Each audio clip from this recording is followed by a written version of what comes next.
It's your weekly breakaway for fun conversations on pro cycling and so much more. Join us as we go beyond the slipstream.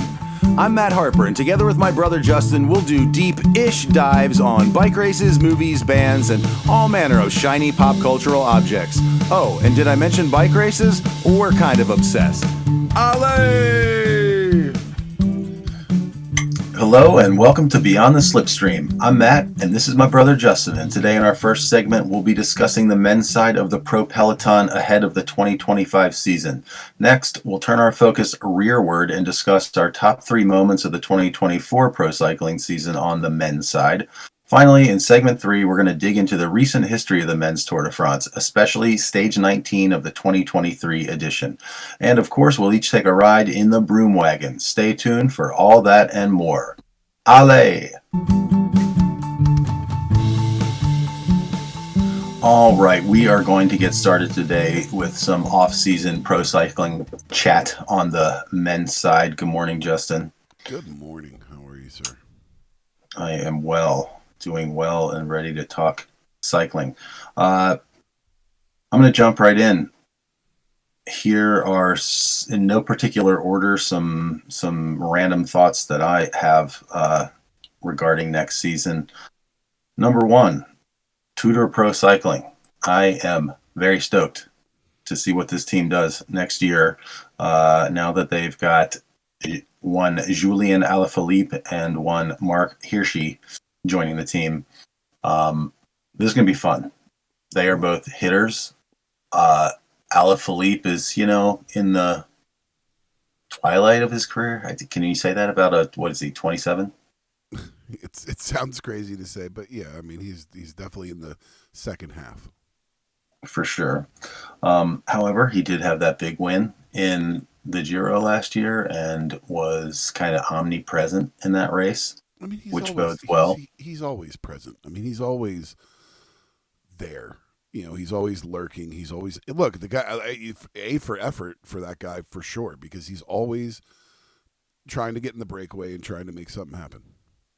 Yeah, he's a bike racer, and I think that whatever lingering yips he may have had from after that crash that he had a couple of years ago, the bad one, where he did the on his knees bunny hop on the side of the road. Was that Roubaix or was that? I can't remember. Was that in Strade Bianche? I can't remember. But I think he's going to be very happy to not be in Patrick Lefevre world, and bingo. Hopefully he's it's a better vibe at Tudor, and then on the Mark Hirschi side. The man is just like a points machine and was on incredible form, including that run of winning like 4 races in a row or something like that last year. Seeing those two guys work together could be very interesting as well. And in addition, they've got Arvid Decline, who is definitely on the come up for sprinting. And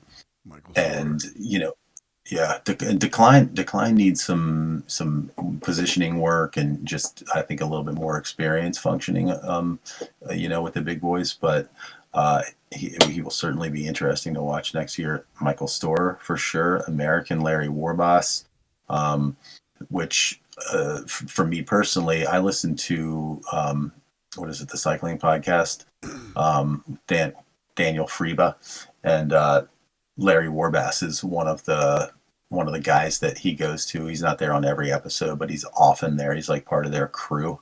Calls him, what does he call him? The Motown Maestro, Leapin' Larry Warbasse.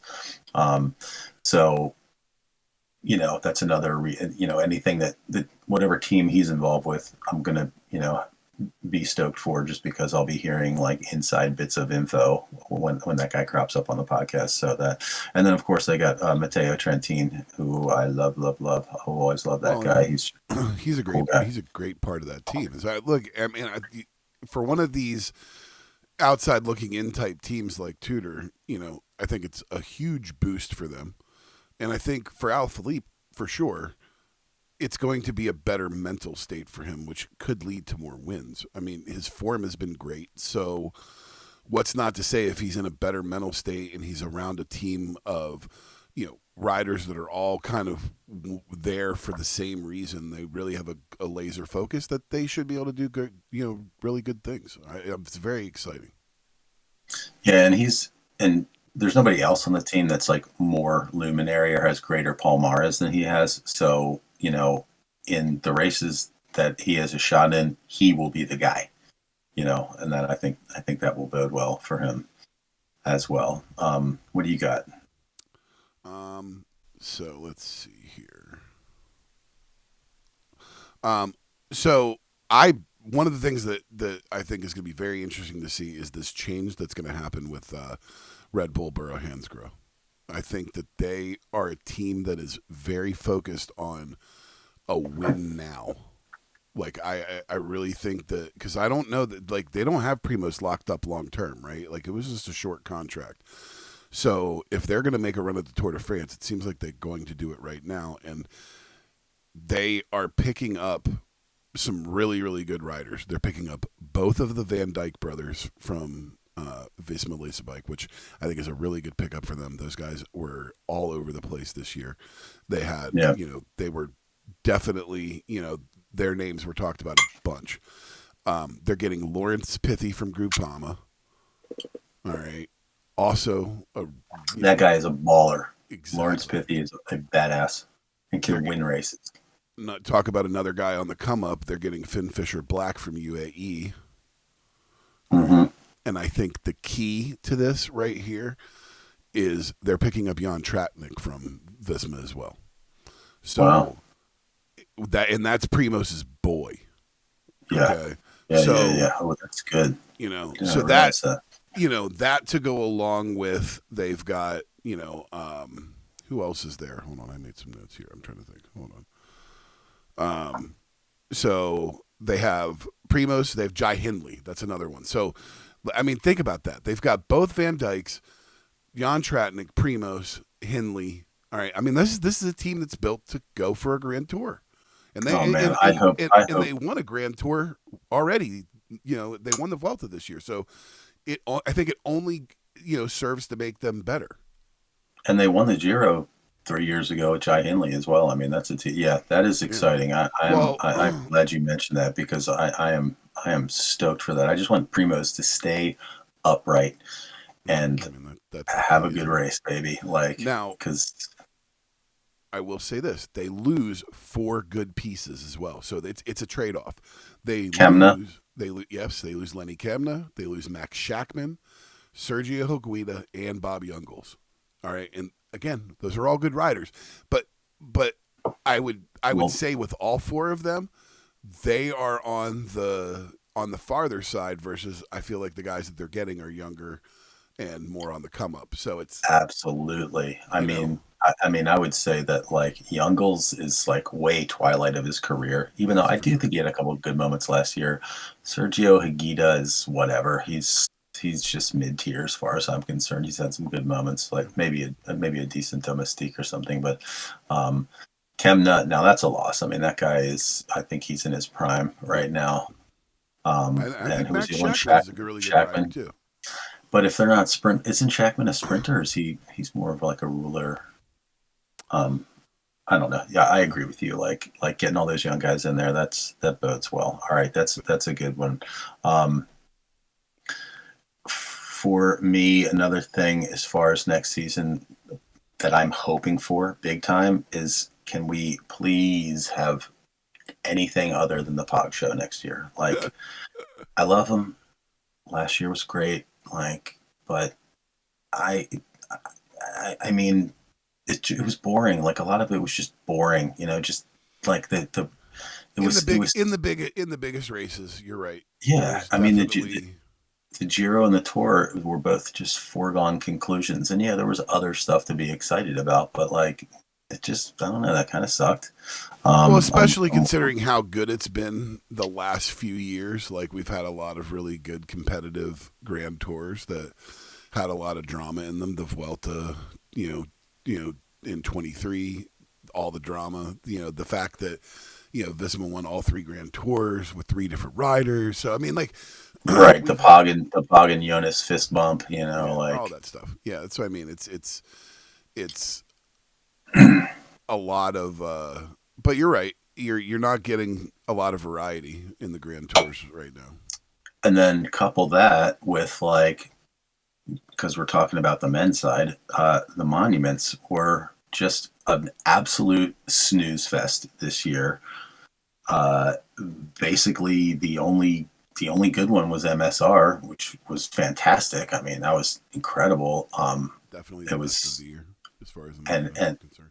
and it was back to classic MSR with like a big sprint, you know, versus these solo wins, which at least in that race, a solo win is still insanely exciting because it's not going to be more than a few seconds, like so.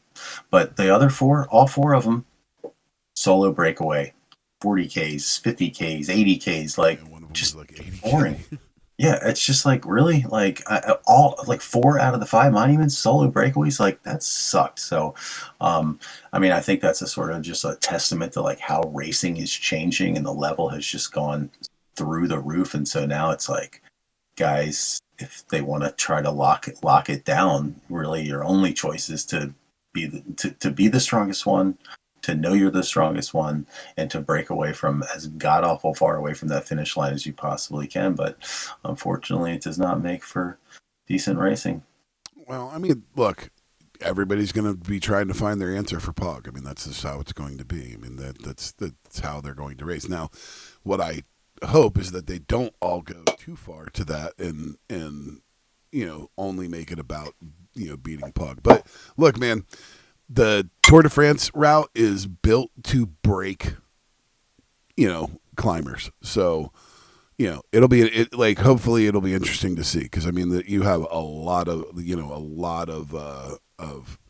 big crazy climbs this year in the Tour de France. So it'll be Yes, interesting to and see. one can assume that Jonas Vingegaard will not be recovering from the like scariest crash that we've seen in years. So I agree.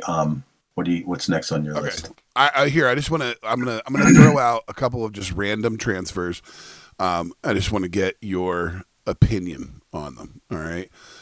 My boy Dylan Toons is going to from Israel Premier Tech to Cofidis. I think this is a good move for him. Uh, yeah, I don't know. I mean, I think the Israel Premier Tech roster is pretty exciting for this year.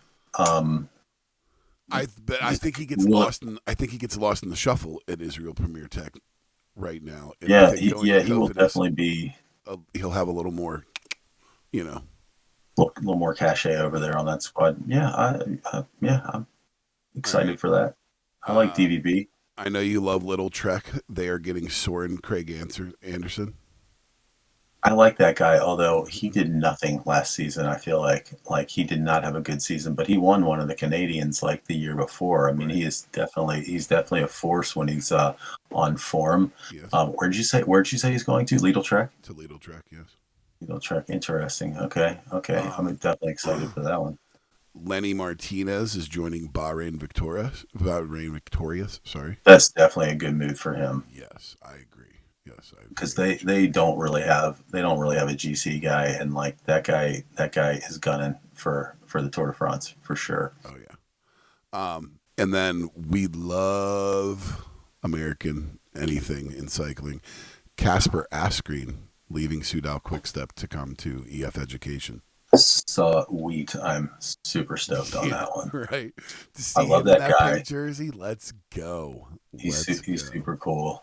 Yeah, Uh, and he's a monument winner. He's a Grand Tour stage winner. Like he's got Palmares, and yeah, that'll be oh, nice. and one that we didn't mention, I had it out of order that we didn't mention that is leaving Red Bull and going to Tudor is Marco Holler. Hmm. That's a Okay, good. Yeah, that should be good. that's another. I'm telling you, man, that Tudor team is going to be interesting. I really do think that is definitely going to be interesting. Yeah, for sure. All right. My last thing on my list for next year is the World Championships in Rwanda. Like I am pumped for this. It's like a climby course because they're doing it's all the whole thing is in the capital, whose name escapes me right now. Um, but it's like I want to say it's like a 15-kilometer circuit, and they do, I think the men do like 18 laps of it or something, and then the women do like 13 or 14 or something. um and it's That's crazy. That'd be and, so and great there's for the and there's like fans though. and there's two big climbs. Yeah, so yeah, you're just gonna see them going by all the time. Like there's gonna be, hopefully there'll be like a lot of people out on that course. I mean, who knows? Like that's what's so great about it. It's like it's just everything about it's gonna be so foreign, um, But I think and like different. for a place that obviously never gets to see a bike race, um, doing it Well, doing it as a circuit like that is you neat don't because never get to see a bike race. I mean, there's already the Tour of Rwanda. I mean, there's bike racing happening all over Africa all the time. but a race. But I'm But saying a race of that magnitude. I yeah, a mean, large scale race. Yeah, yeah, I mean, this is that's like that's what's cool about it. all eyes of the world. That's what I mean. But and what is so cool about that is that because it's a circuit and it's not like a big wide open course, when you'll get all those people there, but they'll get to see them over and over and over again. Like I just as a fan, I would think that that is super super cool. I'm hoping that the makeup of the crowd is like super black. You know what I mean? Like that would Yes, be I another so thing that would agree. be so cool. Is just to see like just tons of African people like up there and cheering. That'll so. I'm super super stoked for that. And like I'm thinking that Biniam could definitely be in the mix in this thing because the guy can climb. Yes, So yes, it yes. just it just depends. I think it's like 4,500 meters of climbing, so that might sort of get to the outside limit of like the climbers. I mean the sprinters. It may come down to punchers and mountain guys, but who knows? Like like that would be the greatest thing of all time. Like if Biniam Girmay won the world Won a world championship championship. That would on be the nuts. African continent, That would be unreal. that would be nuts. Hey, you know what? Maybe that becomes a goal for him next year, and he really focuses on it. I mean, obviously we can, we could see that when these riders, make these singular focuses on particular goals, that they're very attainable. So, you know, and he is a monster climber. He won that uphill climb finish sprint in the Tour de France. I mean, Yeah, that was so awesome. That overhead shot was just magnificent. Um, yeah, for yeah. sure. All right, you got anything else on your list? No, I'm good. I'd love to just call it a wrap on that topic. All right, well, we'll take a break, and when we come back, we are going to be talking about our top three moments from the 2024 pro cycling season on the men's side. Stay tuned.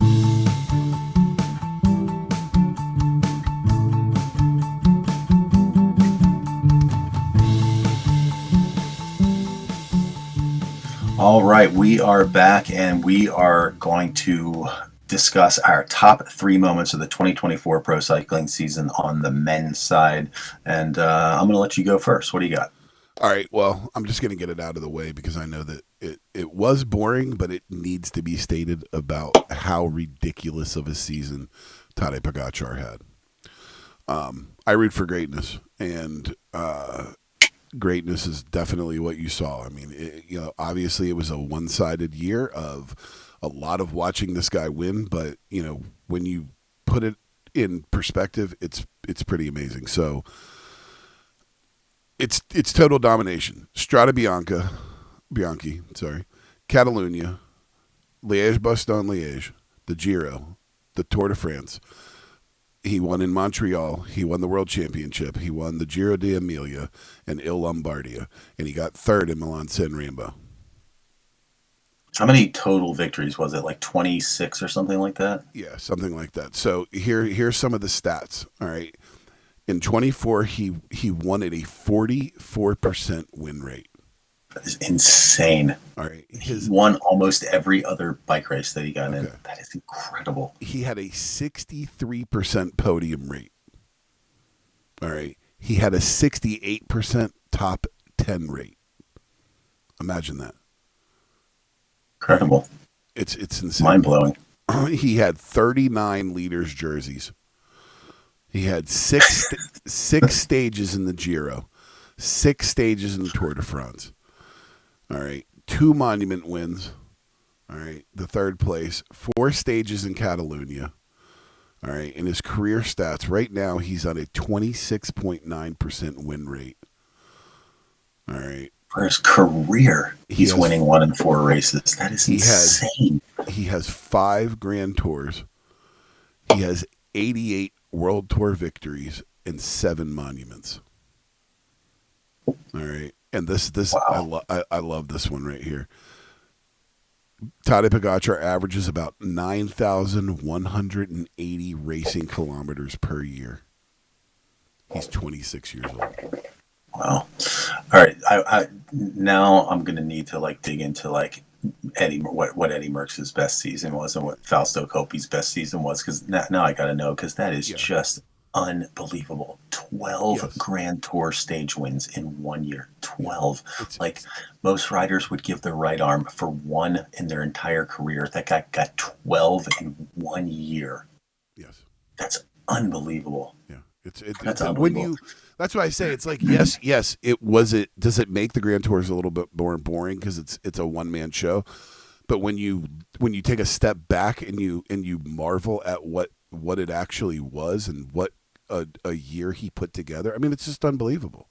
He does the triple. He does the triple, but he's, let's go. I would love to go back and look at the guys that have done the triple and see what else they won the years that they won the triple. Yeah, that would be interesting as well. Yeah. Stunning. Yeah. Absolutely stunning. Unbelievable. Ale to Tadej Pogačar. For sure. Yeah. Wow. All right. I'm smacked by that. Yeah. What you got? Well, for my first one, we're going to stay at the Tour de France, and it's Biniam Girmay getting the green jersey. Just incredible. Feel-good story of the year. Monumental achievement.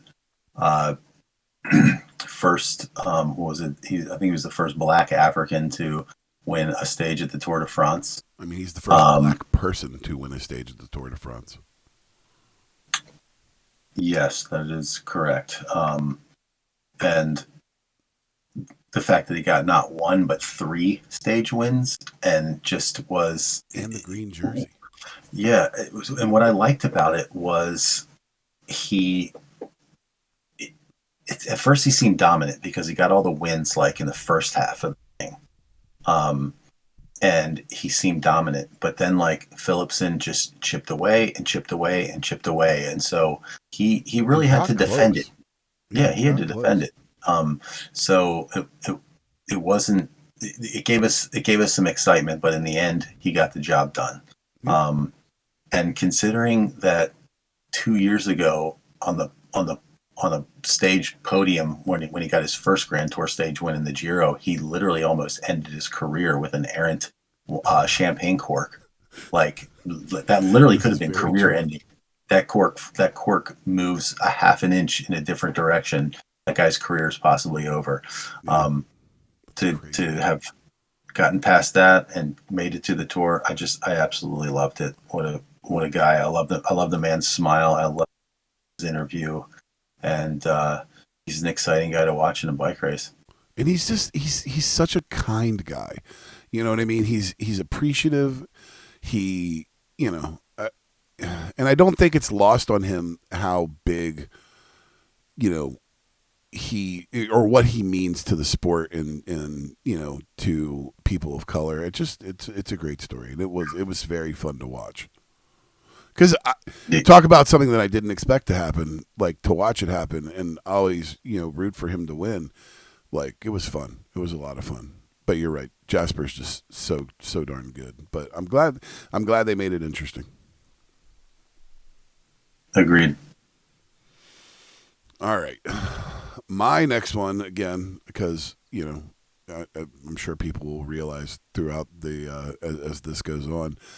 We root for Americans. Matteo winning Paris-Nice over Remco was just, I loved that. I thought it was just like, him moving from Movistar over to Visma, I wasn't 100% like sure how that would work.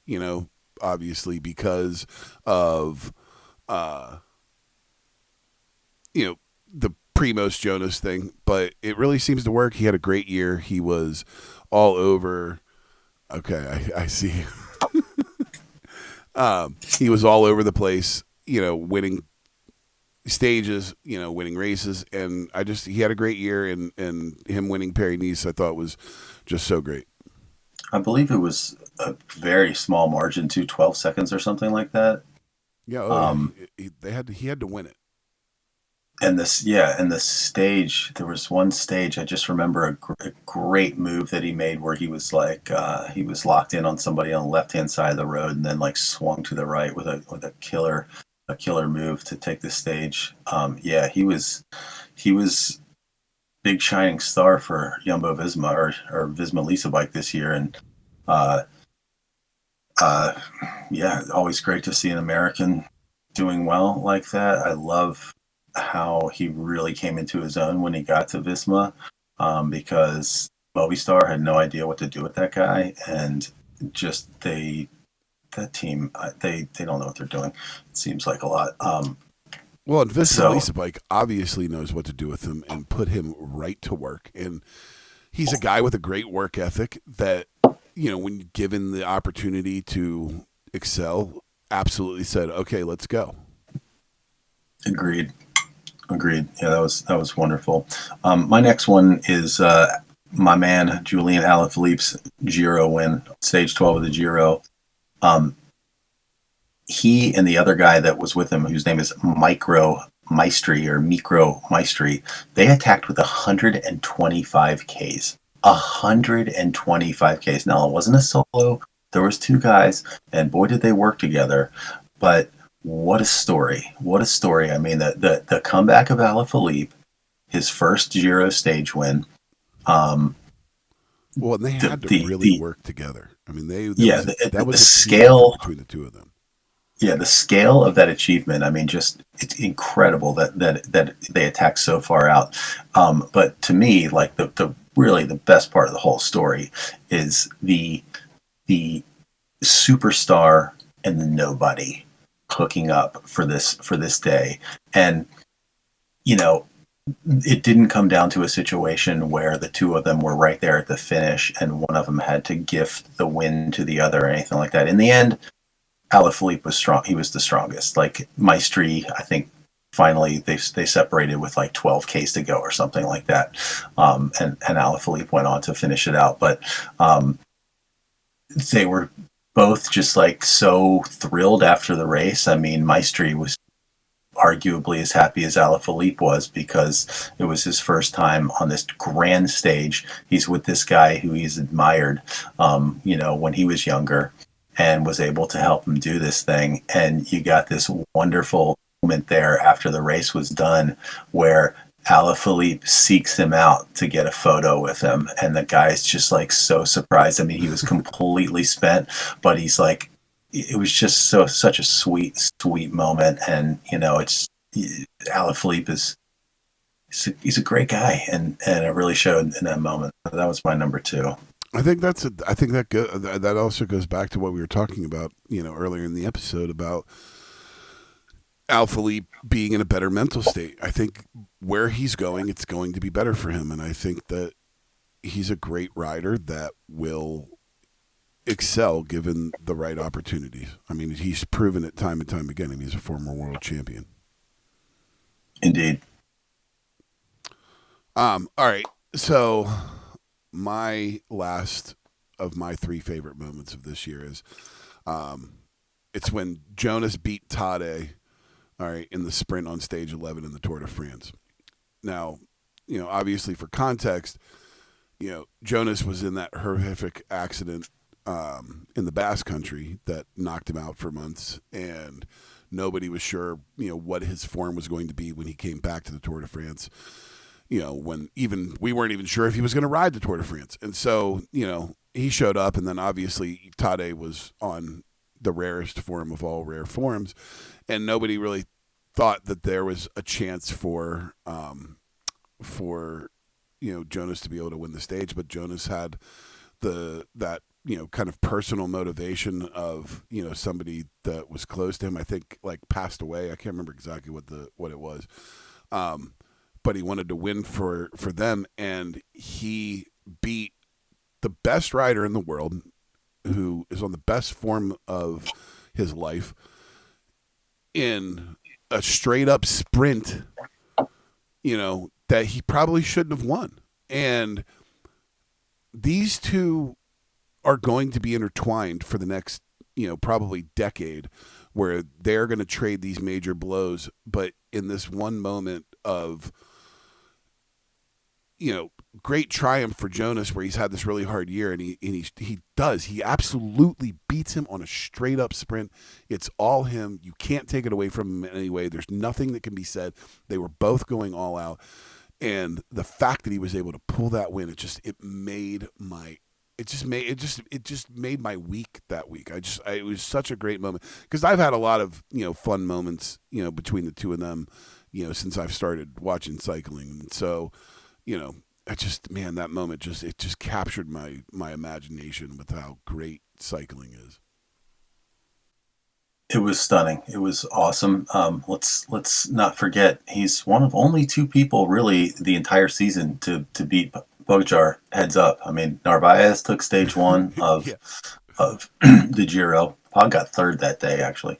And then Jonas beat him in that sprint, and otherwise he was completely unassailable. I mean, yeah, the sheer will, the fact that Jonas got that. I mean, nobody can fault Jonas Vingegaard for not winning the Tour de France this year after that crash. I mean, that could have been career ending, that thing. So,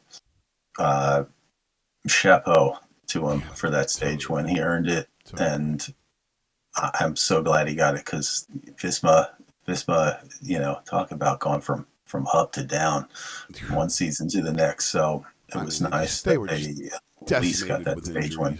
Yeah.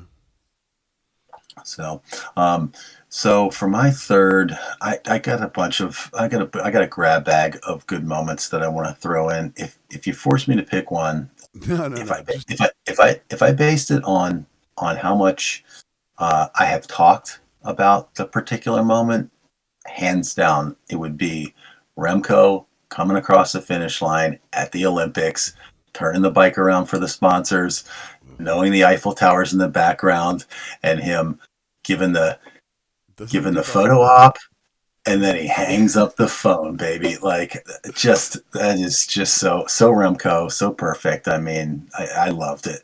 I have to say, I love gotta love them. So, but my other ones that I'll just throw in there real quick. I loved Marc Solaire's Vuelta win after just being in the breakaway like 50 times in that race. And then in the later you had the Dunbar and Castrillo double where each of those guys got not one but two Grand Tour stage wins. That was amazing. That whole Castrillo story was just great.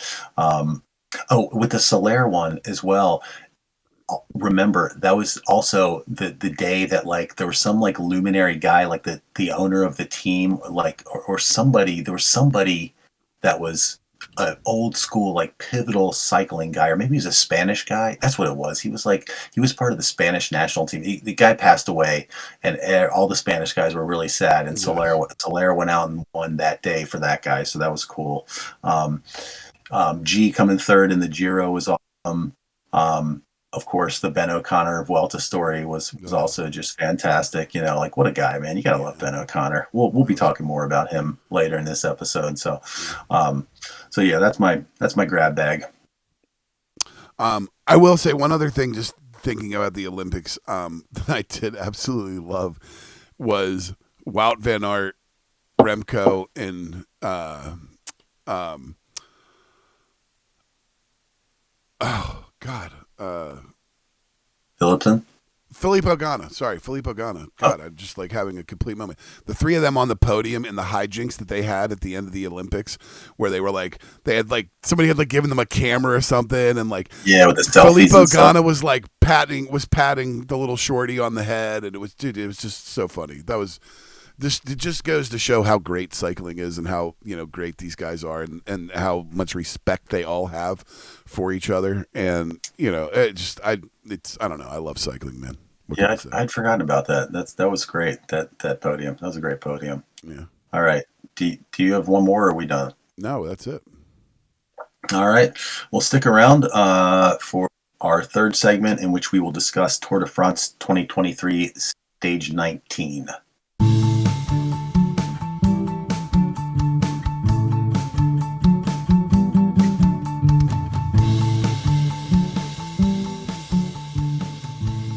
All right, we're back, and we are going to jump into the Tour de France 2023 Stage 19, a very notable stage because of the post-race interview given by the winner. So in this stage, it was likely going to be a sprint finish.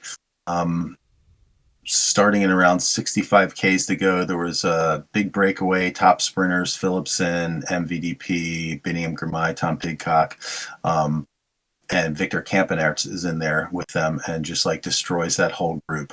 33 Ks to go, you had Campenaerts and Simon Clark off the front with like 30 seconds and a 34-man chasing group with all those big sprinters in it. At some point shortly thereafter, Casper Asgreen, Ben O'Connor, and Mate Mohoric break from the chase group and catch Victor Campenaerts around 30 Ks to go, and the three of them manage to stay away for the whole time. The pack never really gets any closer in about 25-30 seconds. In the end, it came down to a 3-up sprint, basically. O'Connor was the least likely of the group to take it because he's a mountain guy and the other two are much better sprinters. And it came down to a photo finish with Mate Mohoric coming out on top. So super exciting finish. Basically came down to about 2 inches, the width of a tire and half a rim. Absolutely was the width of a tire. And when they went through the finish line, Mohoric didn't think that he won. All right. Mohoric did not think that he had won. He thought that he had not gotten the bike throw. Once they drop Campenaerts and the three of them get away, it's a very interesting 3-man race because they all are aware of the fact that they have to work together to be able to keep. Because, I mean, there were points in that where you could literally see the peloton, like it was close. They were close enough, or that chasing group, they were close enough that they had to keep that pressure on the whole way through.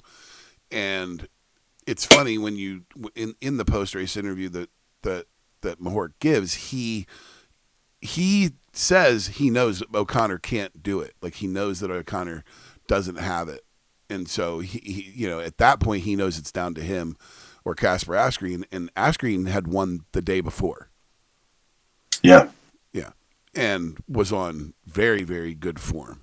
And that was not an easy day because it was a constant, like there was, I don't know, like probably 5 or 6 different iterations of breakaways that went that day trying to get away, and it wasn't until like way deep in the race before it finally really split from the main, yellow group, to where that big group of like 30 riders got away and like actually put some time distance between the between the actual peloton.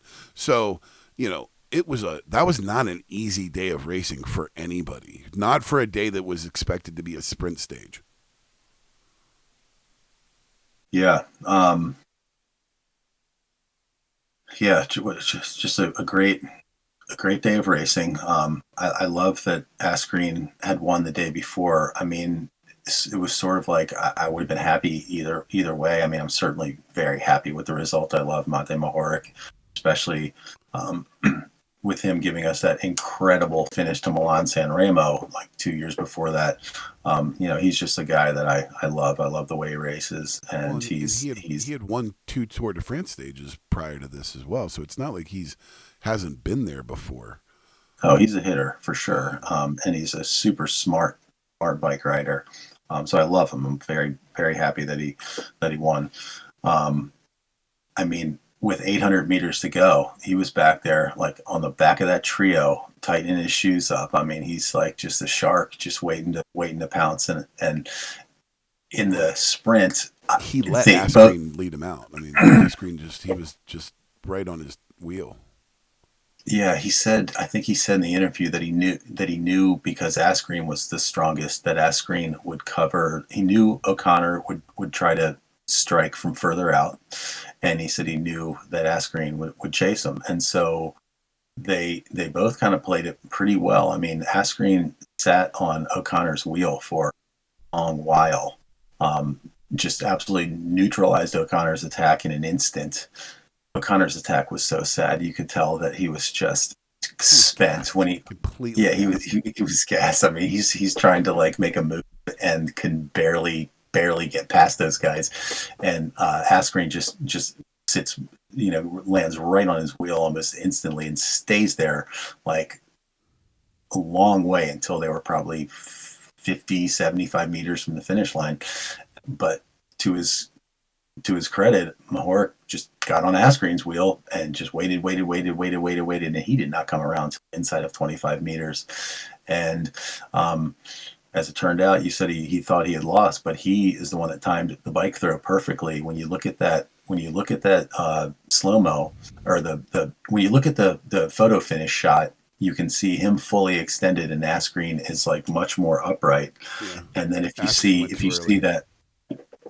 Yeah, no, he went too late. If you watch the slow-mo shot from just in front and to the right of the two riders as they're coming across the finish line, you see Asgreen like up high like kind of, or no, he's got his arms out like this, and his arms are like this as his front wheel is going across the line, and you see them extending into the throw like long after the line, whereas Mahork is already fully extended as the wheels are going across the line. So it's a good masterclass in bike throw. Mahork is not a strong sprinter. You know what I mean? He's got a decent sprint when he needs to, but he's not a strong sprinter. So I'm saying, man, he's smart, man. He got on that wheel and he knew exactly how long to sit on there. I mean, it was just amazing. So he, obviously he doesn't realize he wins. He goes into this post-race interview and he gives, in my opinion, I mean, it may be the best like post-game, post-race, sporting event interview that I've ever seen. It's humble, it's gracious, it's heartbreaking. They had, obviously that year they had lost Gino Mater in that horrific, accident, where, he lost his life, and, so he lost a teammate earlier that year, and he goes into this, experience of, what it's like to win a bike race, how hard it is, how, he wishes in that moment of like triumph, he is thinking about all of the every other riders that are never going to get to win a race, and how sad and heartbreaking that is that he gets to win a race and those guys don't. And like, oh my God, what an amazing sentiment to hear from somebody. Just as much as you do, but it's just cruel to then be able to follow the decisive attack when Casper went. I don't know, like he was so incredibly strong. He went on the attack yesterday and won the stage, and today to have the will and determination to do it all over again, like you just feel that you don't belong here. And then I followed him. I knew I have to make everything perfect, and I tried my best, because I'm not just for myself, also for Gino and for the team. And then in the end, you almost feel like you betrayed them, because you beat them not to the line. But yeah, it's just the way professional sport is. Everyone wants to win, and obviously, if I want to win, I need to take the wheel of Casper and then try to beat him on the line, the last 50 meters. But yeah, I just feel like so many things. He literally uses the word betray. He goes, you feel like you've betrayed them, the other riders, because they've worked just as hard as you have. They want it just as bad as you have. And so it's like you feel like you should be supporting them, and yet you've betrayed them by winning the bike race, which is what you're there to do. I mean, when in sport do you hear people, typically at the end of a game or a race, you hear about, I was so great and I did all of this and I. And people shout out their teams and stuff like that too. Like yeah. the team, But it's very like, I did it, And in that moment, it was really, he felt it for everybody else. yeah, the compassion, the humanity was just absolutely gorgeous. And I love the way, like the moment that the word Gino like leaves his lips, like his voice starts cracking. Like it's like he was holding it together, and as soon as he says Gino, like it's like he starts losing it. Yeah, it was just, and that interview like rocked the cycling world.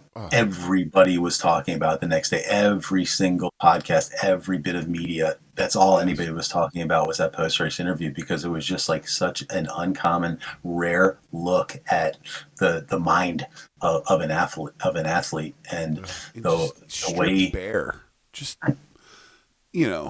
nothing held back. It was just, there was a if you watch the very end of that interview, somebody from his team, I don't know if it's one of the their road guys or coaches or whatever, comes in from off screen, and they have this like embrace, and you can just tell in that moment like what he had said had affected the people that he works with so much. And it was just, it's such a beautiful moment. I can't get over.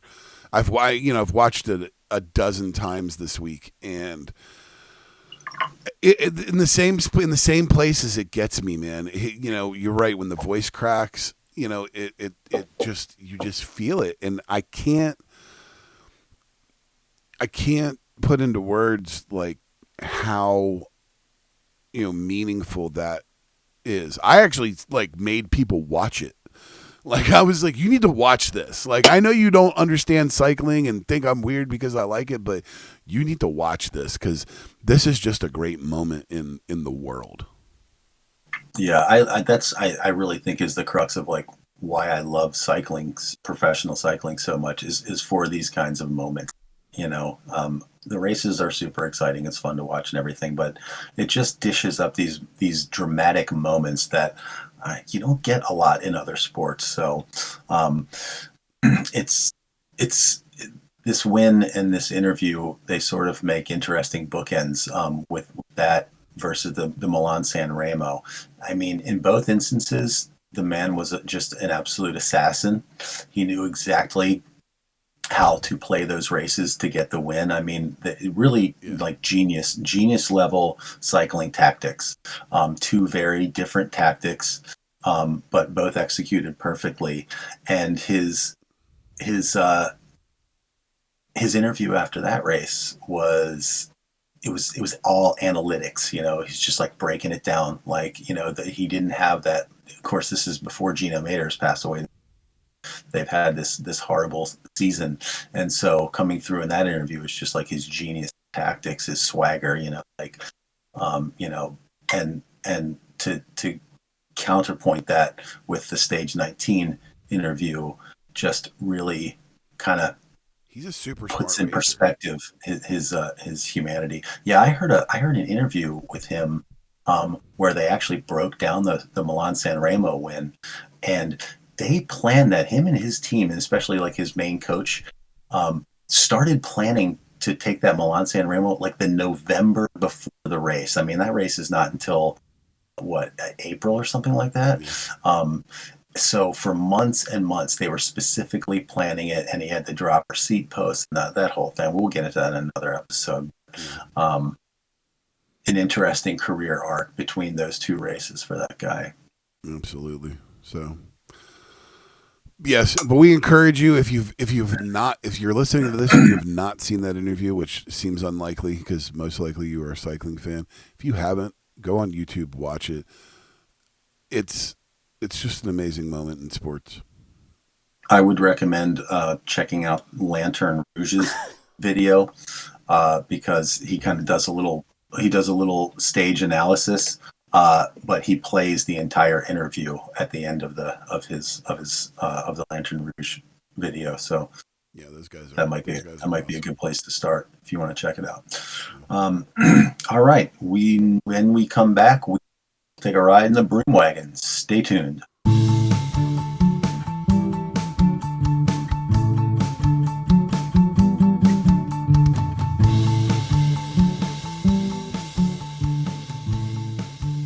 All right, we are back and we are climbing into the broom wagon.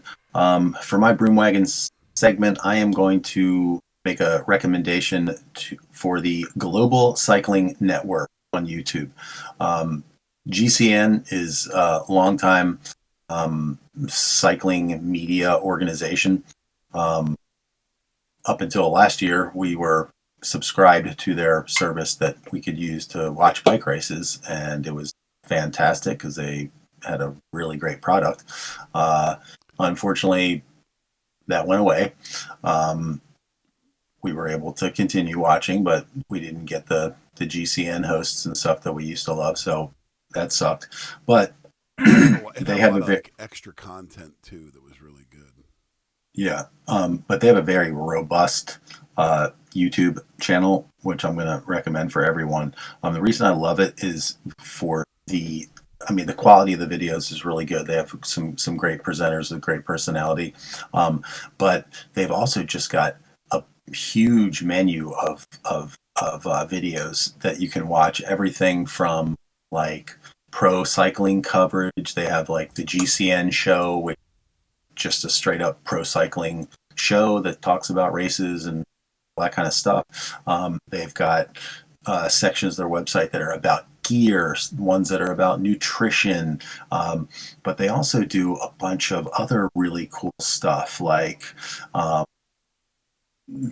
it's just a huge esoteric mix of stuff. Like just reading a sample of some of the videos that are on there just right now on their page. Can a 290-pound bodybuilder survive a killer climb?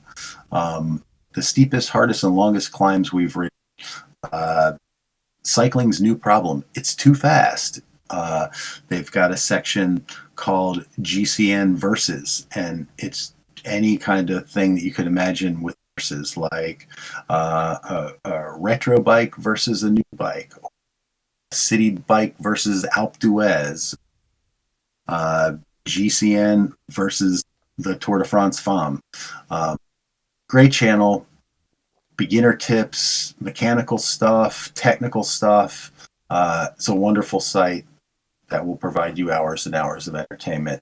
The Global Cycling Network, GCN. And they have a lot of great hosts. Their hosts are really, really, there's a lot of them that are really good.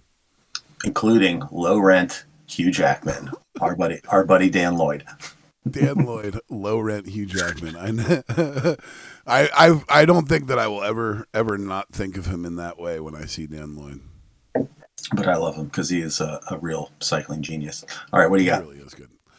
For my broom wagon topic, I am actually going to throw out a new album that I was listening to this week. I'm a huge Linkin Park fan. Sadly, their lead singer is no longer with us, but they have hired a new singer to go along with them. It's a woman named Emily Armstrong, and they have released their first album of original music subsequently. So obviously she's going to sing, the Chester songs, from years past, but they have written a new album. It's called From Zero, and it's not a big long album. It's honestly it's quite short, but it is really, really good. I was honestly pretty impressed by it. I had a lot of reticence because it's a band that I really, really do love, and I've enjoyed with my older son John for years. We're both pretty big fans of the band and have been together, and so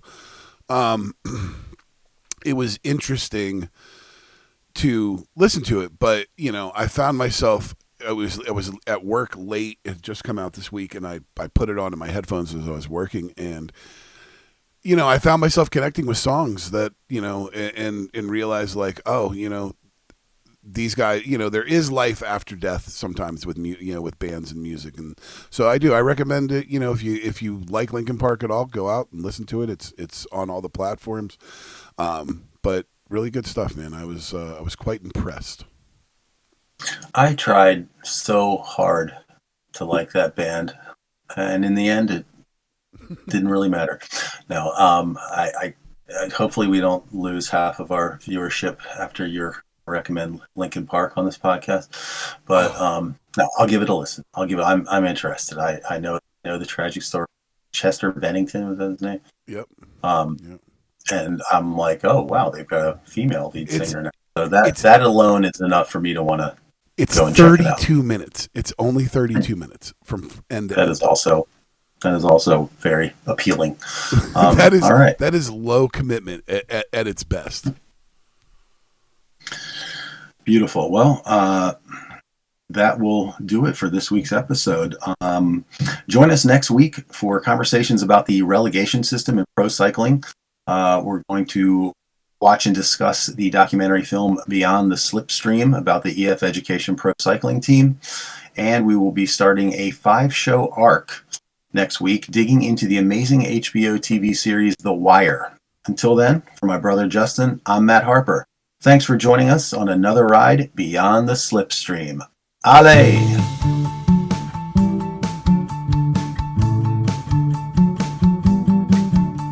Beyond the Slipstream is a production of Harperama. Find us on Apple Podcasts and Spotify. Please like and subscribe, smash that button, leave a 5-star review, and most importantly, tell all your friends about us. Thanks for listening. Talk to you next time. Ale!